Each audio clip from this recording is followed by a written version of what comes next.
हाँ तो मेरे प्यारे दोस्तों, उम्मीद करते हैं आप लोग कुशल होंगे। आज मैं आप लोगों को धारावाही लूप चुंबकीय द्विध्रुव के रूप में बतलाने जा रहा हूं। तो सबसे पहले आपको यहां पर समझना होगा कि एक लूप बनाना होगा और वो लूप क्या होगा, उसमें विद्युत धारा प्रवाहित हो रहा होगा। तो सबसे पहले हमने एक लूप बना दिया कुछ इस प्रकार से, और इस लूप के अंदर क्या प्रवाहित हो रहा है, विद्युत धारा जो है वो प्रवाहित हो रहा है। मान लेते हैं कि विद्युत धारा कुछ इस प्रकार से प्रवाहित हो रहा है, ठीक है। तो हम इस लूप जिसमें धारा धारा जो है वो प्रवाहित हो रहा है, उसको हम चुंबकीय द्विध्रुव क्यों कहेंगे, सवाल तो हमारे मन में ये आएगा। तो मैं आप लोगों को बताना चाहता हूं, आपने चुंबकीय द्विध्रुव के बारे में यही ना पढ़ा था। एक चुंबक होगा, ठीक है, एक ध्रुव जो होगा उत्तरी ध्रुव होगा और एक ध्रुव जो होगा वो दक्षिणी ध्रुव होगा, ठीक है। ध्रुवों की प्रत्येक ध्रुवों की क्या होगी, प्रबलता होगी। मतलब इस ध्रुव की भी प्रबलता है, इस ध्रुव की भी प्रबलता है, और दोनों ध्रुवों की प्रबलता क्या होगी, समान होगी, ठीक है। समझ में आ गया। तो यहाँ पर आप देखेंगे कि क्या इस धारावाही लूप को हम लोग चुंबकीय द्विध्रुव कह सकते हैं कि नहीं कह सकते। तो जवाब है हाँ जी, बिल्कुल भी हम लोग कह सकते हैं। और क्यों कहेंगे, क्योंकि देखिए यहाँ पर जो विद्युत धारा प्रवाहित हो रही है वो किस दिशा में प्रवाहित हो रही है, जिधर घड़ी, आपका ये घड़ी का सुई है, ठीक है, समझ में आ गया। और घड़ी की सुई है, ये आपका वॉच है, ठीक है। और घड़ी की सुई किस दिशा में मूव करती है वो तो आपको मालूम है। जैसे ये हमारी घड़ी की सुई हो गई, और ये टिक टिक टिक टिक टिक टिक करते करते करते करते ऐसे ऐसे घूम रही है इस दिशा के अंदर, ठीक है, समझ में आ गया। तो इस दिशा के अंदर इसको हम लोग कहेंगे जिधर क्लॉकवाइज रोटेशन, ठीक है, समझ में आ गया। तो क्या विद्युत धारा घड़ी की सुई के दिशा में है या घड़ी की सुई की विपरीत दिशा में है। तो हम लोग कहेंगे घड़ी की सुई की दिशा इस प्रकार से है और विद्युत धारा इस जो लूप में प्रवाहित हो रहा है वो घड़ी के सुई के विपरीत दिशा में बह रहा है, ठीक है, समझ में आ गया।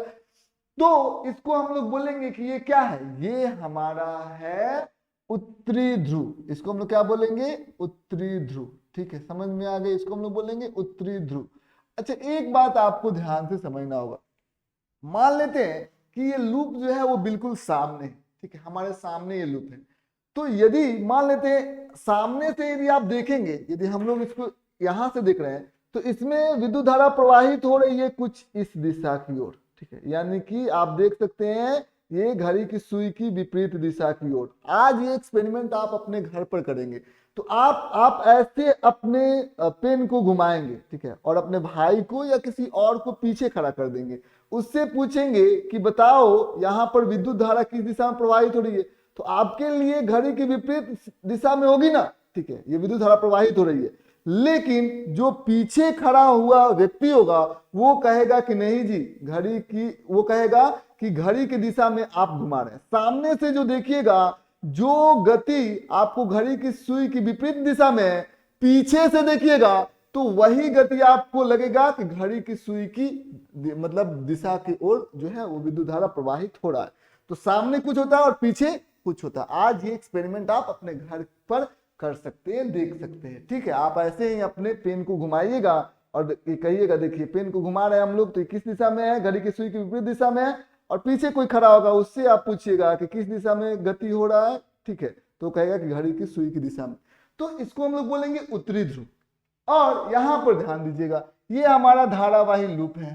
तो ये धारावाही लूप है, इस चीज को समझिए, इसमें विद्युत धारा प्रवाहित हो रही है। तो प्रवाहित हो रही है, और ये विद्युत धारा किस प्रकार से, ये घड़ी की सुई की दिशा की ओर विद्युत धारा प्रवाहित हो रही है।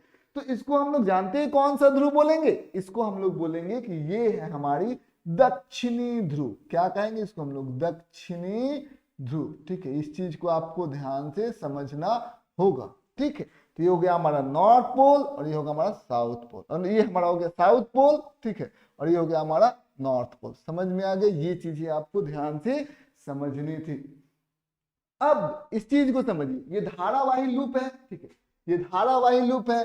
तो इस धारावाही लूप में आप देख सकते हैं कि इसमें सामने से जो विद्युत धारा प्रवाहित हो रही है वो घड़ी के सुई के विपरीत दिशा में है, और पीछे से घड़ी के सुई के दिशा में है, ठीक है। तो हम लोग कहेंगे इसमें उत्तरी ध्रुव भी है, सामने से देख रहे हैं तो उत्तरी ध्रुव और पीछे से देख रहे हैं तो दक्षिणी ध्रुव, दोनों ध्रुव इसके अंदर छिपा हुआ है। समझ में आ गया? उत्तरी ध्रुव और दक्षिणी ध्रुव दोनों ध्रुव इसके अंदर है। तो हम लोग इसको कहेंगे, क्या कहेंगे? चुंबकीय द्विध्रुव हम लोग कह सकते हैं, क्योंकि इसके पास उत्तरी ध्रुव है, इसके पास हमारा दक्षिणी ध्रुव, दोनों के दोनों ध्रुव इसके पास जो है वो मौजूद है। ठीक है, तो चलिए आखिर जो चुंबकीय द्विध्रुव तो आप लोग समझ गए। ठीक है, अब हम लोग बात करेंगे चुंबकीय द्विध्रुव आघूर्ण की। ठीक है, चुंबकीय द्विध्रुव आघूर्ण।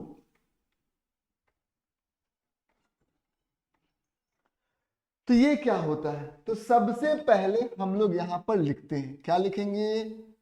चुंबकीय द्विध्रुव आघूर्ण, चुंबकीय द्विध्रुव आघूर्ण। ठीक है, तो इसका चुंबकीय द्विध्रुव है तो इसका चुंबकीय द्विध्रुव आघूर्ण भी होगा।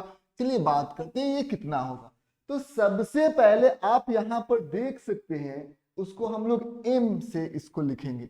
तो चुंबकीय द्विध्रुव आघूर्ण जो है, यानी कि जो m है, वो किसके समानुपाती है? वो समानुपाती है कि इसमें विद्युत धारा कितना प्रवाहित हो रहा है, मतलब I के समानुपाती है। ठीक, समझ में आ गया? जितना ज्यादा इसमें विद्युत धारा प्रवाहित होगा उतना ही ज्यादा इसमें चुंबकीय द्विध्रुव आघूर्ण होगा। ठीक, समझ में आ गया? ये चीजें आपको ध्यान से समझना होगा। दूसरी बात क्या है? m जो है, चुंबकीय द्विध्रुव आघूर्ण जो है, इस बात पर निर्भर करता है कि इसका जो क्षेत्रफल है, जिस लूप में ये प्रवाहित हो रहा है, उस लूप का जो क्षेत्रफल होगा वो कितना होगा। ज्यादा बड़ा क्षेत्रफल होगा तो चुंबकीय द्विध्रुव आघूर्ण भी ज्यादा होगा। ठीक है, तो समझ में आ गया? तो हम लोग कह सकते हैं कि लूप के क्षेत्रफल के समानुपाती होगा। ठीक है, तो यहां पर हम लिख सकते हैं सेकंड नंबर में क्या लिखेंगे? लूप के क्षेत्रफल के समानुपाती, लूप के क्षेत्रफल के समानुपाती, लूप के क्षेत्रफल के समानुपाती, क्षेत्रफल के समानुपाती, के समानुपाती। ठीक है, ये बात आपको ध्यान से समझना होगा। फिर क्या लिख सकते हैं यहां पर? वैद्युत धारा लूप के वैद्युत धारा के समानुपाती, लूप के वैद्युत धारा के समानुपाती, धारा के समानुपाती। ये चीजें आपको ध्यान से समझना था। तो दोनों के समानुपाती हो गया। ठीक है, तो दोनों के समानुपाती हो गया। ये चीजें आपको ध्यान से समझ में आ गया। अब क्या होगा? मान लेते हैं यहाँ पर फेरों की संख्या यदि हम लोग ज्यादा कर दे, मतलब एक से ज्यादा फेरा कर दे। ठीक है, तो एक फेरे के वजह से ये m होगा, दो फेरों की वजह से 2m होगा, तीन फेरों की वजह से 3m होगा। तो जितना ज्यादा आप फेरों की संख्या लिखेंगे, फेरों की संख्या मान लेते हैं कि m है, n है, तो फेरों की संख्या ज्यादा होगी तो हमारा चुंबकीय द्विध्रुव आघूर्ण भी ज्यादा होगा। तो ये बात आपको ध्यान समझना होगा। लूप के फेरों की संख्या के समानुपाती, लूप के फेरों के संख्या के समानुपाती, के संख्या के समानुपाती। ठीक है, ये बात आपको ध्यान से समझना होगा। ठीक है, ये चीजें आपको ध्यान से समझना होगा। अब आइए हम लोग तीनों को जोड़ते हैं। ठीक है, तो इसको हम लोग मान लेते हैं प्रथम, इसको दूसरा और इसको मान लेते हैं तीसरा। अब तीनों को एक साथ लिखेंगे, 1, 2 तथा 3 से, तो 1, 2 तथा 3 से हम लोग इस तीनों को हम लोग कंबाइन करते हैं। m क्या है? समानुपाती है I, A और n। ठीक, समझ में आ गया? और m क्या हो जाएगा? m यहाँ पर हम लोग लिख सकते हैं K I A N। ठीक है, ये चीजें आपको ध्यान से समझनी है। तो k का मान कितना हो जाएगा? k का मान हम लोग रखेंगे 1। ठीक है, तो k का मान यहाँ पर आ जाता है 1। तो जो m है वो कितना आ जाता है? NIA। कोई दिक्कत की बात नहीं है। तो ये हमारा हो गया चुंबकीय द्विध्रुव आघूर्ण का परिमाण। तो यदि हम लोग इसकी दिशा के बारे में सोचेंगे कि क्या है इसकी दिशा, तो इसकी दिशा के बारे में भी आप जान सकते हैं। कैसे जानेंगे इसकी दिशा के बारे में? सबसे पहले आप मान लेते हैं कि सामने है। ठीक है, तो सामने है, तो देखिए सामने से विद्युत धारा जो है वो किस दिशा में प्रवाहित हो रही है। अपने दाहिने हाथ को लेंगे और जिस प्रकार से पंजा छाप होता है, कांग्रेस का निशान होता है, उसी प्रकार से अपने हाथों को ऐसे फैला देंगे। तो अपने ऐसे हाथों को फैला दिया, ठीक है। अब क्या करेंगे कि हम लोग इसको क्या करेंगे, एंटी क्लॉक, विद्युत धारा किधर प्रवाहित हो रही है, कुछ इस प्रकार से प्रवाहित हो रही है। तो सबसे पहले ऐसे हम लोग करेंगे, फिर हम लोग क्या करेंगे, अपने हाथ के उंगलियों को मोड़ेंगे, ठीक है। समझ में आ गया, हाथ के उंगलियों को ऐसे हम लोग मोड़ दिए, कोई दिक्कत की बात नहीं है। तो मोड़ेंगे तो हमें जो अंगूठा होगा, अंगूठा के दिशा में किसका दिशा होगा, चुंबकीय द्विध्रुव आघूर्ण का दिशा हो जाएगा। समझ में आ गया। तो आपको कुछ नहीं करना, यदि ये देख सकते हैं यानी कि धारा जो है वो क्या होगी, घड़ी की सुई की विपरीत दिशा में जा रही है। तो घड़ी की सुई की विपरीत दिशा में यदि जा रही है तो क्या होगा, आपका जो एम होगा वो बाहर की तरफ होगा, ठीक है। इस लूप के लंबवत होगा और बाहर की तरफ होगा। और फिर अब यहां पर ध्यान दीजिएगा, यहां पर आपको ध्यान समझना होगा, यहां पर आप कर सकते हैं, ये विद्युत धारा प्रवाहित हो रही है, ठीक, समझ में आ गया। तो ये चीजें आपको ध्यान समझना होगा। इसमें हम लोग यदि एम के बारे में बात करेंगे तो ये कितना हो जाएगा, अंदर की तरफ हो जाएगा, ठीक है। समझ में आ गई, ये बात आपको ध्यान से समझना होगा। ये एम की दिशा हो जाएगी, ठीक है। यानी कि यदि जिधर हमारा घड़ी की सुई है घूमती है उस दिशा में यदि विद्युत धारा घूमे तो जो एम की दिशा हो जाएगी वो अंदर की तरफ हो जाएगी। और जिधर घड़ी की सुई घूमती है उसके विपरीत दिशा में यदि विद्युत धारा आपको प्रवाहित होता हुआ दिखाई दे रहा है तो जो एम की दिशा हो जाएगी वो बाहर की तरफ हो जाएगी। कोई दिक्कत की बात नहीं है, आपने इन सब चीजों को समझ लिया, ठीक है, मान लिया, जान लिया, समझ लिया, ठीक है। अब देखिए दिशा भी आ गया इसका और साथ ही साथ इसका परिमाण भी आ गया, ठीक है। दोनों चीज आपके सामने जो है वो आ गया, ठीक है। अब आइए एक प्रश्न में आप लोगों को कुछ प्रश्नों का हम लोग उत्तर देखते हैं, ठीक। सबसे पहले हमारे पास एक लूप है और लूप किस किस फॉर्म में, वृत्ताकार रूप में है। लूप की जो त्रिज्या है वो 1 मीटर के बराबर है, ठीक है, समझ में आ गया। मान लेते हैं इस लूप में जो फेरों की संख्या है वो 10 है, ठीक, समझ में आ गया। इसमें विद्युत धारा जो प्रवाहित हो रही है वो 10 एम्पियर है, ठीक है, समझ में आ गया। एन है, आई है, ठीक है। अब आइए चुंबकीय द्विध्रुव आघूर्ण के बारे में हम लोग बात करते हैं, एम के बारे में बात करते हैं। तो एम कैसे निकलता है हम लोगों को, एम निकलता है एन आई ए, ठीक है। तो एन कितना है हमारा 10, आई कितना है हमारा 10, एन आई ए ये हो गया पाई गुने 1 का स्क्वायर, 1 का वर्ग, ठीक है, समझ में आ गया। पाई आर स्क्वायर यही इसका क्या हो जाएगा, क्षेत्रफल हो जाएगा। तो एन 10 है, आई भी 10 है और जो क्षेत्रफल है पाई आर स्क्वायर, ठीक, समझ में आ गया। तो ये बात आपको ध्यान से समझना होगा, ये हो जाएगा 100 पाई एम्पियर मीटर स्क्वायर, ठीक है, ये हो जाएगा हमारा एम, ठीक है। तो ये एम हो गया, ये हमारा चुंबकीय द्विध्रुव आघूर्ण हो जाएगा, ये हो गया हमारा एम, ठीक है, एम्पियर मीटर स्क्वायर हो गया, ये हमारा एम हो जाएगा। कोई दिक्कत की बात नहीं है, ठीक। आगे आप लोगों ने इन सब चीजों को समझ लिया। एक और प्रश्न हम आपसे बताना चाहते हैं। एक और प्रश्न क्या हो जाएगा, जैसे यहाँ पर ये हमारा चतुर्भुज है, ठीक है। तो यहाँ पर आप देख सकते हैं इसकी लंबाई जो है वो हमारा, इसका मान लेते हैं कि लंबाई जो है, ठीक है, वो 4 मीटर है, ठीक, और चौड़ाई जो है वो 6 मीटर है, ठीक।